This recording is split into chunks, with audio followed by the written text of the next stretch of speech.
Ladies and gentlemen, welcome back to the channel. Today, my friends, we are going to be talking about Halloween Horror Nights and my list of haunted houses for 2019 from worst to best. Now, please be aware, guys, that this is my personal opinion. You may have different opinions than I do, and that's okay.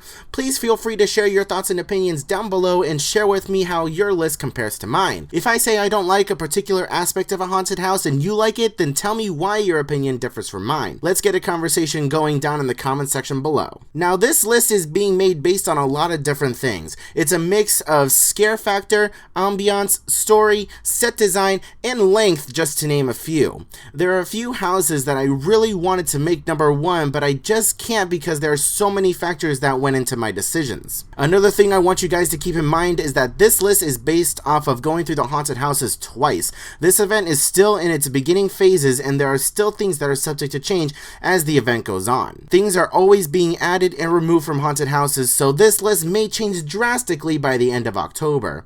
If you guys enjoyed this video, then please be sure to leave a like down below, but with that being said, let's get into my haunted house rankings for Halloween Horror Nights 2019. Number 10. House of 1,000 Corpses. Prior to the start of Halloween Horror Nights this year, I decided to catch up on some of the intellectual properties that will be featured in this year's event, and I went out and rented Rob Zombie's House of 1,000 Corpses.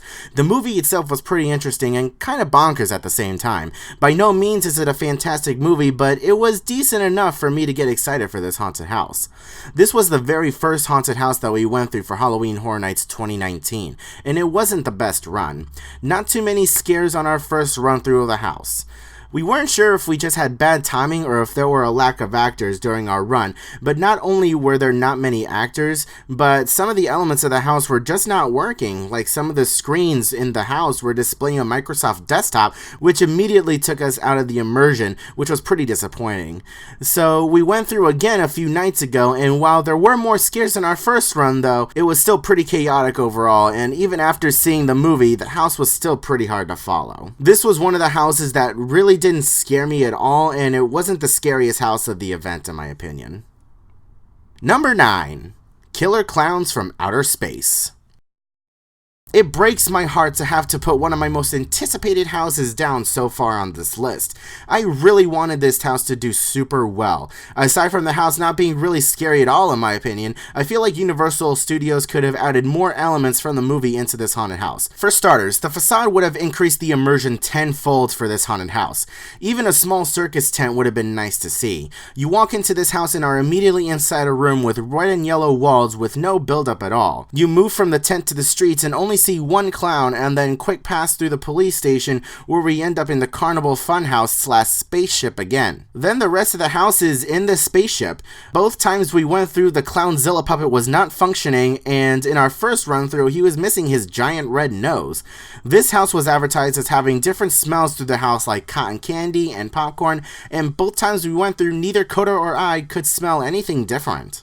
Don't get me wrong, visually the house is great, and when I was walking through I was smiling from ear to ear. However, this house just did not deliver for me, and maybe it was just me setting my expectations too high, but I also feel like this house could have done way better if it was in a sprung tent or in a soundstage and not limited to the space available in the Shrek 4D theater. Number 8. Stranger Things. Another house that I'm heartbroken to put so low on my list is Stranger Things. This is the second year for Stranger Things at Halloween Horror Nights, and I was so looking forward to this haunted house. This house delivered great visuals and was another house that had me smiling from ear to ear the entire time. But there were some things that really disappointed me about the house. For starters, again, it wasn't very scary to me. Both of our walkthroughs, the majority of the demodogs were stationary and just had flashy strobe lights, and the ones that did move only moved slightly and wasn't anything sudden to deliver that startle factor. The majority of the scare actors in the house looked a lot like their TV counterparts, and I was very surprised by a few of them, even doing a double take a few times to make sure that I wasn't looking at the actual actors from the show.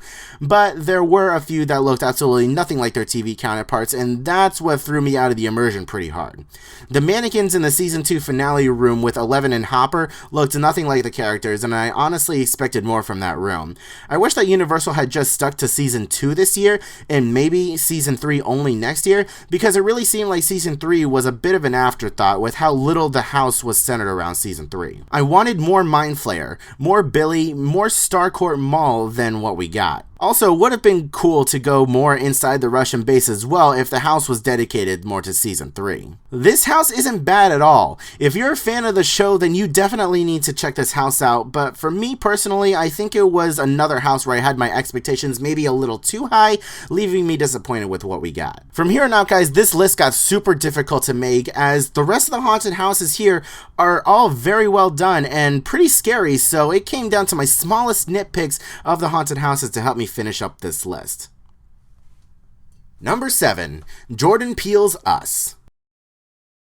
So for my first time walking through this haunted house, I had not much of an idea what to expect, as I hadn't seen the movie yet and only knew whatever I saw from the trailers and promotional material for this haunted house. That being said, my first walkthrough of this house was not a bad one at all, and was quite enjoyable. Universal Studios did a great job with recreating this movie and turning it into a haunted house. I got one solid jump scare from this haunted house. By no means is the house super scary, but it definitely delivers on the creepy factor and puts you on edge in the best way possible. The casting for this house was great, and the characters looked a lot like their movie counterparts. After watching the movie, my second run through the house was definitely a lot more enjoyable, with being able to admire the set design and all the little details from the movie that were added in. Number 6, Nightingales Blood Pit. Nightingales Blood Pit was one of my most anticipated original concept houses for this year. As a huge fan of the original Nightingales haunted house from Halloween Horror Nights 21, I was very much so looking forward to this sequel/prequel house. And while the house was fun and had scary elements, I had a bit of a hard time believing that I was in ancient Rome. Nothing in the set design really said ancient Rome to me. The gladiators were cool and all, but other than that, the lion was really the only great scare. But what really disappointed me was the look of the Nightingales themselves. The design itself was scary, but they really didn't look anything like they did back in Halloween Horror Nights 21, which was really disappointing to me as a hardcore Nightingales fan. This house had probably the best facade of any haunted house this year and provided a few decent scares, but nothing crazy fantastic. Definitely a house worth experiencing if you have time during your visit. However, there are other haunted houses at this event that are for sure must-dos. Number 5, Depths of Fear.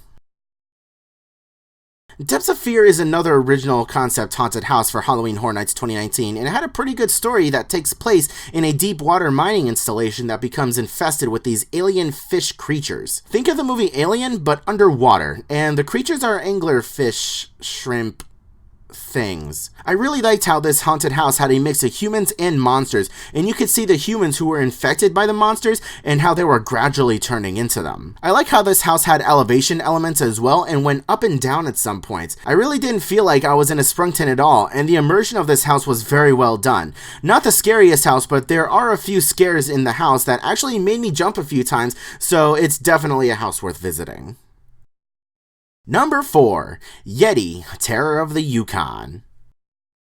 Building on the original concept haunted house Slaughter Cinema from Halloween Horror Nights 28 the year before, this house decided to expand upon the Swamp Yeti from Slaughter Cinema and bring us to the snowy mountains of the Yukon, where there are a lot of Yetis out terrorizing loggers and trappers in Canada. This house was very much appreciated because with it being so high and humid in Florida this time of year, the colder temperatures of the house simulate the snowy Canadian mountains are a welcome addition to the haunted house. Though not as intense temperature-wise as the haunted house from Halloween Horror Nights 21 Winter's Night, this house has plenty of icy fans throughout the house that do a great job with cooling you off as you traverse the icy tundra that is the Terror of the Yukon. Scare-wise, this house is fantastic and offers a great variety of scares, most of which coming from the Yetis themselves, but a few good ones coming from the human trappers. I found myself getting startled pretty consistently throughout the house.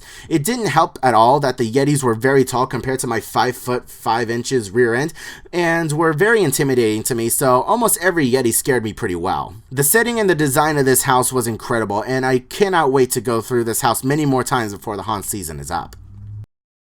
Number 3, Graveyard Games. Graveyard Games goes down as the best original haunted house of 2019.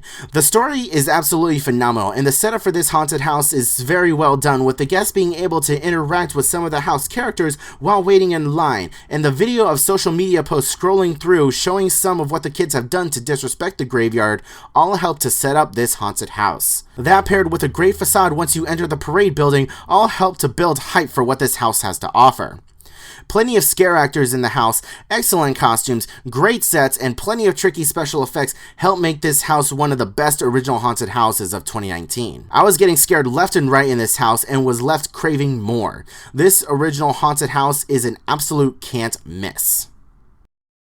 Number 2, Ghostbusters.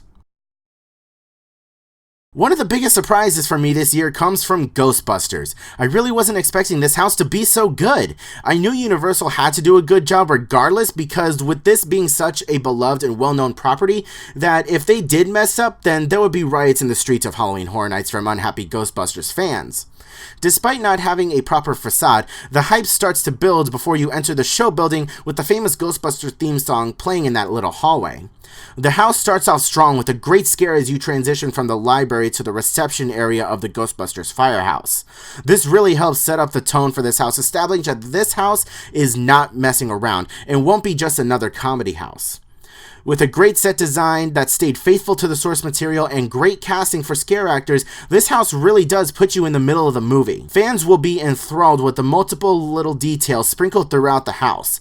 There are multiple practical ghosts sprinkled throughout the house as well, and I found myself getting scared by just about all of them. Turning the corner and seeing the giant doors and gozers standing there was a sight to behold and made me smile from ear to ear.